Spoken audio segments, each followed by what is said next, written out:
Hello and welcome to Business Today. I am Siddharth Zarabi and joining me today, a very special guest, Dr. Arvind Virmani, member of the NITI Aayog. Welcome to the show, Dr. Virmani. Thank you very much for your time today.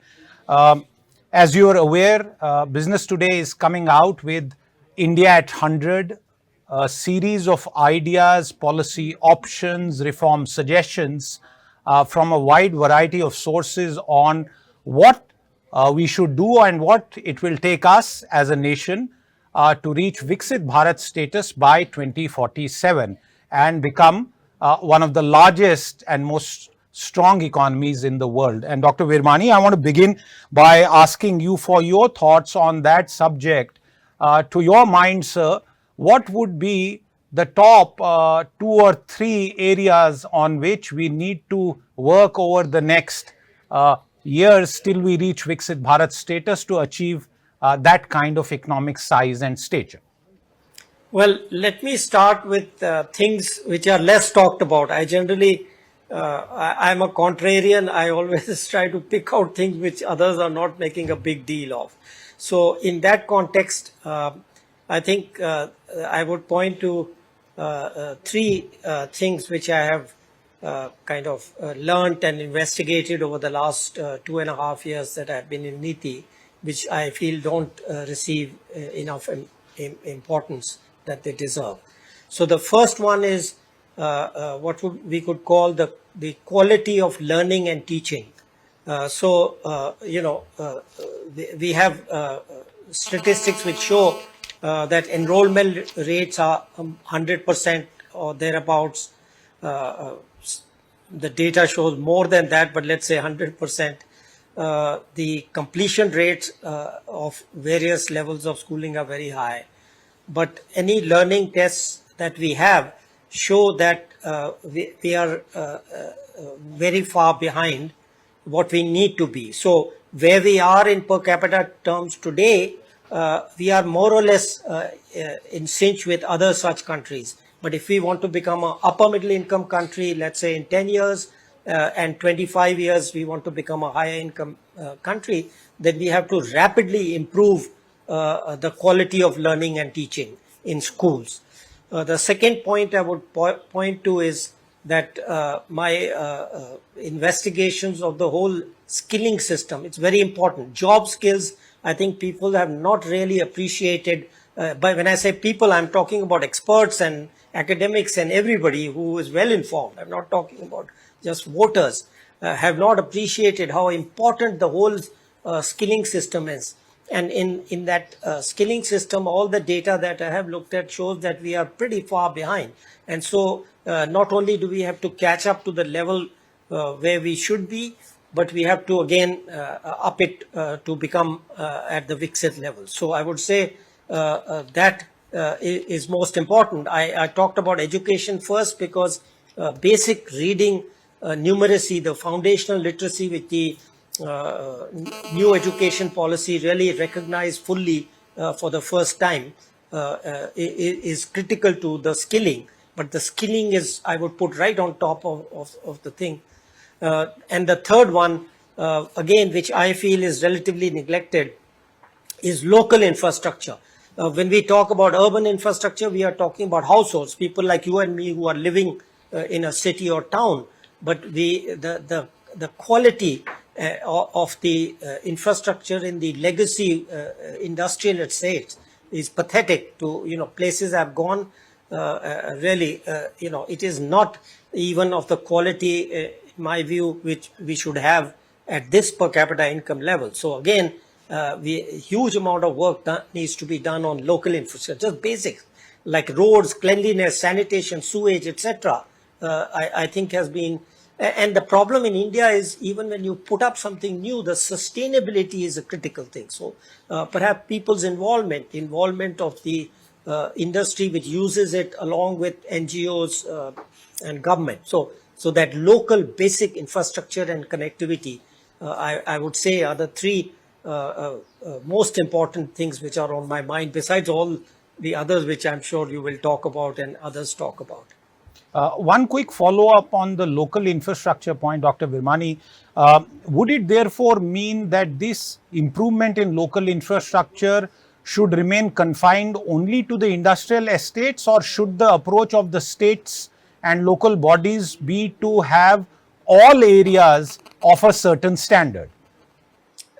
What I said is that even if there was an improvement in urban infrastructure, I am afraid the industrial estates would get left behind. That is why I am bringing it out. Like I said, I have picked out things which I feel are neglected and are likely to continue to be neglected. So obviously, I mean, you can't, when you are talking about, let's say, a town, you can't just do the industrial estate. But what I'm saying is when you're improving the overall town, whether it's tier 3 or tier 4, please do not forget the industrial area. Somehow we take it for granted that these fellows can look after themselves. They cannot look after public goods infrastructure. Public goods infrastructure has to be provided by the local and state authorities and is generally neglected.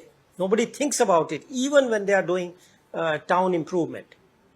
Point taken. Dr. Virmani, since you spoke about skilling, I want to bring up the necessity for labor reforms.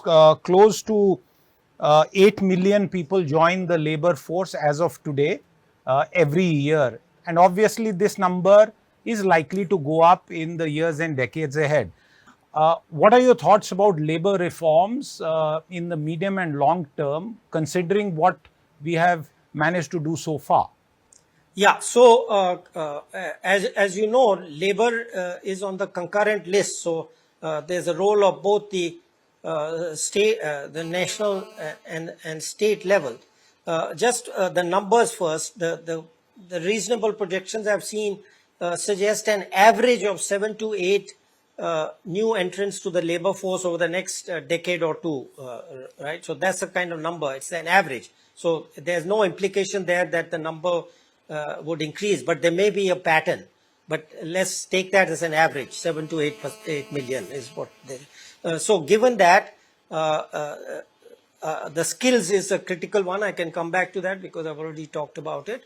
But directly to your question, as we all know, the 4 labor laws had been passed by Parliament. Of course, they have to be, the idea is that all the state governments make the relevant rules for that so that there's a uniformity when some kind of a changeover occurs. The last I had, this was one of the first things which I had looked at when I joined the NITI Aayog and took stock. And if I recall, something like 24 or 25 states had made rules on each of these, each of the labor codes. Now, 2 things I would like to say. One is, just because there is a national law, it does not stop any state from having a similar or even a better law in their state. There is nothing, in the concurrent list which would spoil that, so to say, or keep it from happening. So in some sense, the fact of concurrency means both states and center have an equal role. And hopefully some of the more progressive states or most advanced states, the more the states which are wanting to generate, let's say, more industrial employment can lead the way. So I think it's really kind of a political issue, but I think experts like you and me, we should keep urging both the states also to do their little bit to move this forward.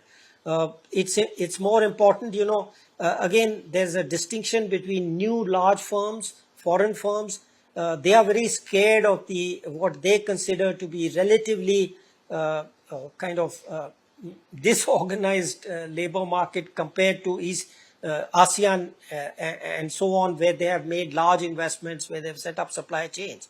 So states which want to promote supply chains, I think I would urge them to make these changes, because even if you feel that it will not make a huge difference to the actual labor play, it really gives a lot of reassurance to a large company, if they want to expand from 100 to 300 to 3,000 to 10,000 employees. The big supply chains may be employing 10,000 people. So just better labor laws would encourage them to use that state. Dr. Virmani, let's turn our attention to land in the context of what you just said. I was recently with the Commerce Minister, where with a very large gathering of foreign investors in Sweden, and he on the spot had to solve an issue of a contiguous land piece for a large foreign manufacturing company in India. Given the fact that land availability overall and contiguous pieces of land for industrial development is cited as an issue, what needs to be done, to your mind, with regard to land availability for manufacturing and industrial investments? Yeah. Both.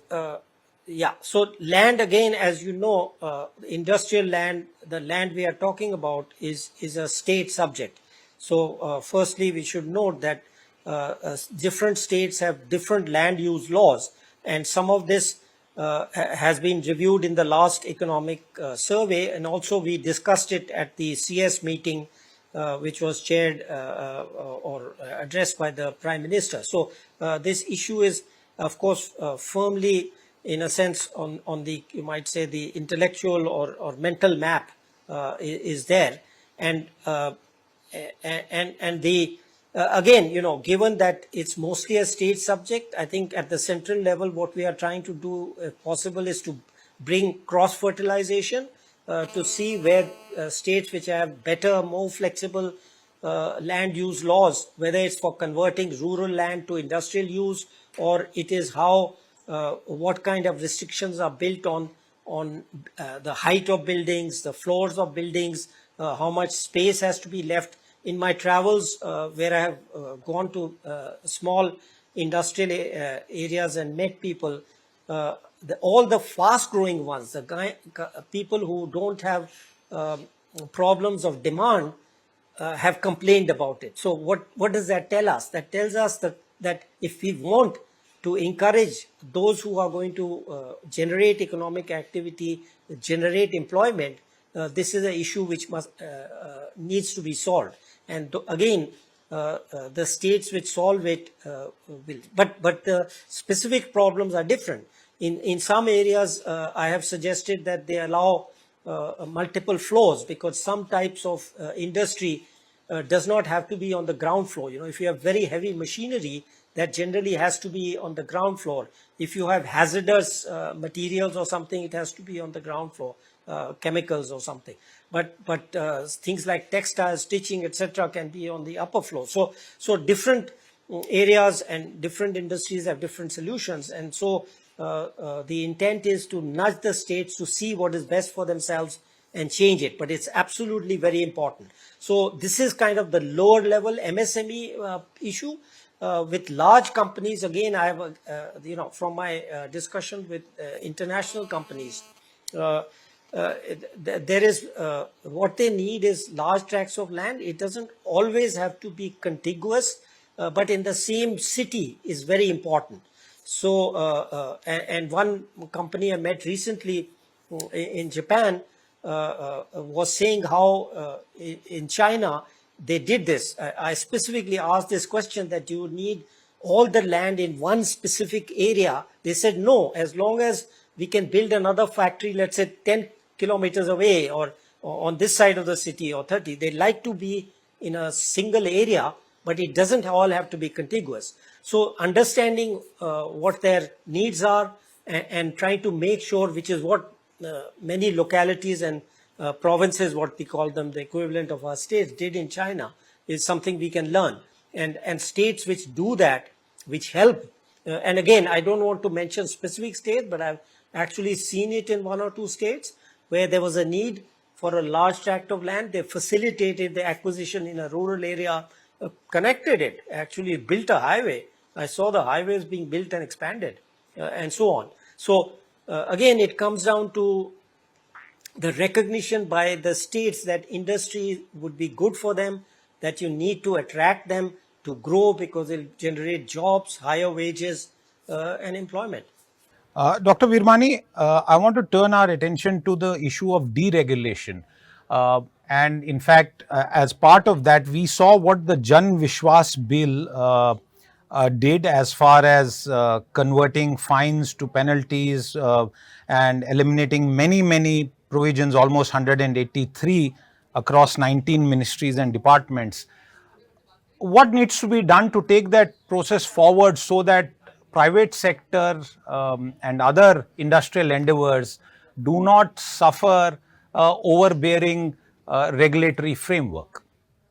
Yeah, so the legal reform, as you well know, has been going on for a decade or so, and certainly we are making progress and have made a lot of progress.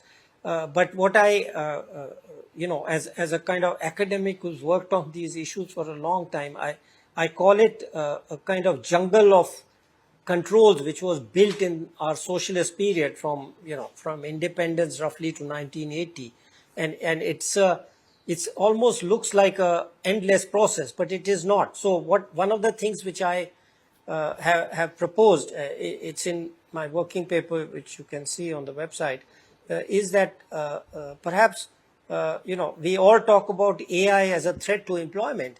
What about using AI to reform laws, rules, regulation, and forms? So we've tried a lot of things. Some of them are succeeding, some of them are continuing and will continue. But in my way, that could be a way to kind of cut through the thicket to see, where their overlaps are, where the things can be simplified. Once you train an expert system to understand the law, it can be used actually to drastically simplify it also. So that is one of the things which I have suggested, but I agree with those who say there is still a lot of room to improve things, both on the law, the rules, regulations, procedures, and the forms. I'm sure you know that everybody complains about multiple forms. So an expert system actually could go through all the forms and kind of integrate them in probably after training in a couple of days or so. So these of course, we are all conservative, systems are conservative. So kind of adopting that idea, this type of radical idea may take time, but I'm sure it'll happen one day. Well, that's a very important point that you make. I want to take one more point from my list for you before I request you to pick up any other ideas and share them with our audience. And this is as far as overall, legislation is concerned, and that's connected with your point, frankly. And this is lots of laws are made, lots of schemes are made, and we sometimes don't even have an end date for them, Dr. Virmani. Is it also time to have some sort of automatic expiry date? We have seen that, for example, there are sunset clauses with regard to certain tax provisions. But overall, a nation that has so much law, so many laws, is this also a good idea to consider? Yeah, I think sunset clauses generally, particularly for economic laws, let's restrict ourselves to that, because I don't want to get into the police and other areas while talking about economics. But yeah, as far as economic laws are concerned, I think that would be a good idea, because things change a lot. We all know how rapidly the world is evolving. Right now, there's so much uncertainty in the world. Now, some of that is just short term, but many people have pointed out, even experts on AI say we don't know what the effect of AI will be 10 years from now, 15 and 20 years from now. So the point being, economy is changing, economic system, peoples are changing. I think it's not a bad idea to say that a law will expire unless at some point, so that to force everybody to re-look at the law and do it. It's kind of it's like a alarm clock, really. By itself, it doesn't do anything actually. But if it forces us to rethink in the context of new information, then certainly it can play a role. Dr. But it's not a Virmani, panacea by itself. absolutely. Dr. Virmani, India lives in Bharat, and Bharat is very largely connected with and dependent, continues to be so, on the farm sector. Given the importance of agriculture, and if we are looking 2 decades ahead to the kind of economic potential that all of us believe that we have and the stature we should enjoy, what needs to be done on the overall farm sector agriculture front? See, I have several colleagues here who are know much more about agriculture and farming than I do, and so I do not want to get into the details, but I think what we do have to think of is the overlaps. So, for example, when we discuss agriculture, we do not we do. I think the experts do, but I'm now, I presume, speaking to a wider audience. For example, we talk about fertilizer. I still remember from 30, 40 years ago, we all thought that we need more intensive use of fertilizer. But that approach has now gotten to a point where fertilizer is harmful. You're overusing certain types of fertilizer so much that it's not only harmful to the soil, it leaches into the water, it spoils the water, etc. So I think these overlapping issues, we used to say farmers must put more investment, private farmers, private investment, and if they are putting it in tube wells where the water level, the groundwater level is being exhausted faster than it is being replenished, as it is in some parts of India, that's a big problem. So again, I think it's part of the wider point I made that things have changed, and we tend to get stuck in a policy which may have been very good 50 years ago, but things have changed. The water is getting polluted, the land is getting polluted, there's groundwater is getting exhausted. So we need to change the policy. And of course, when there are major changes like that, you need also to incentivize it, otherwise it won't happen. But unfortunately in the sense of looking purely as an economist, these are kind of political, not in the election sense, but they are community political issues, which frankly I am not very well qualified to advise on, but they involve collective action, where people who are concerned about it have to get together and find a solution which is acceptable to the population. I should also mention that I think I remember for 30 years, I don't know how many decades, we have been talking about diversification away from cereals crops to animal husbandry, fishes, etc. Yet it is a very slow process. Now some states, fortunately now we have examples of states who did switch their strategy to emphasize more on horticulture or fisheries, who grew very fast. So propagating these positive cases of diversification by states hopefully will induce other states. But again, I have to remind that agriculture is by and large a state subject, except for interstate trade, and really that is one of the issues. Again, I think the center has to keep trying to nudge states to do reform, which now practically everybody knows, list of reforms which need to be done. Dr. Virmani, since you speak about this very important point, and I was going to come to fiscal federalism, but let me ask you then, what are the things that you believe our states across the board should be tackling head on? What are those few ideas that you might be able to share with us? I think I've already been through, I don't want to repeat, I've talked about land. I think the one which I didn't talk about is electricity. Again, electricity pricing, as you know, there's a cross-tax subsidy. All distribution is in the states control the distribution according to the constitution. And they tax industrial implicitly by pricing. they tax electricity supply to industry and use that to subsidize domestic consumers. Again, I mean, all an economist like me can make the point is that, instead of giving the direct subsidy, if you reduce the tax, implicit tax, by reducing the price to the cost, pricing electricity according to the cost of production rather than much higher for industry, you will get more jobs, you'll get more economic activity, which will benefit the population of your country, and that itself will raise demand and consumption. But these are indirect effects which which it is our struggle as economists to try and convince people that this is what happens. I think this is an area where I'm thinking actually of trying to have a study which can demonstrate these effects which higher prices have.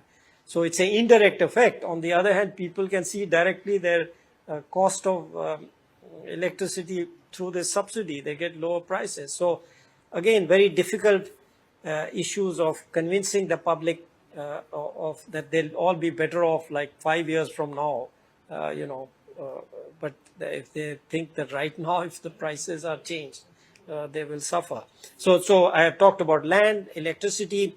I've talked about local and state infrastructure. Again, I didn't mention it because everybody talks about it. So it's not just local, of course. The connectivity to transport infrastructure depends on the states. Of course, the local is also controlled, comes under the states, though we have Nagarpalika bill, etc. But all the finances come from the state. So it really, the state has to decide that this is an important issue, and the people of the state have to decide. So I would say these 3 or 4 things which I have already discussed are, one more which is linked to my first point about skilling. In my travels, what I have found is that, even when we have it's an integrated thing. You cannot, everybody expects that government at the center will do. They can do. We do. We have Vishwakarma scheme, etc., etc. We have so many schemes, but unless, this is applied in a positive way at the lowest level. So I have found big skill mismatches. So the system has to be set up at the local level, both at the national, state. There are national training institutions, there are state training institutions. But unless you go down on this at the local level and say, okay, here is the skill demand, which I saw in one of my visits. Again, I don't want to name the state or the city. I found out there's an unmet demand for these skills just by one visit. Okay, so what we need is, let's say, tripartite. The government as a coordinator and information provider at that level, not at the state or national level. At that level, to get the people together, to get the ITS together, etc., and to set up a system for training those new. They weren't even actually very new in the sense that we talk about IT and all this. They were just unmet demands. So these are some of the, I think, important states, and that's, I should mention before we finish that, we are at NITI, we are building this index which will help to guide states. So the index will cover all these issues, but indexes by their very nature are kind of mechanical. They'll say X% of infrastructure or so many roads, etc. But still, it gives a kind of a measure which we hope will nudge states to say, okay, I'm very behind in this area, let me do something. That's what nudge is all about. So that we are trying to do that, and hopefully that does have an effect, kind of what we call competitive federalism is the word I think you were coming to. Absolutely, Dr. Virmani. These are 100 ideas that we are discussing, and obviously that kind of a discussion will take far, far longer in time. But thank you very much for spending this half hour with us to pick up and share with us these 5-7 major ideas, which taken together with so many other ongoing initiatives. Viewers, let me remind you, the effort is not to just talk about the future. The future is based on what we do in the present, and therefore taking all of these forward to achieve India's true potential and become a real strong economic superpower, which is able to ensure a a better quality of life for all its citizens. Thank you very much, Dr. Virmani, for your time with us today. With that, it's a wrap on this conversation. We'll come back with more India at 100 conversations. Do stay tuned in. Until then, goodbye. If you like the video, do like, comment, share and subscribe.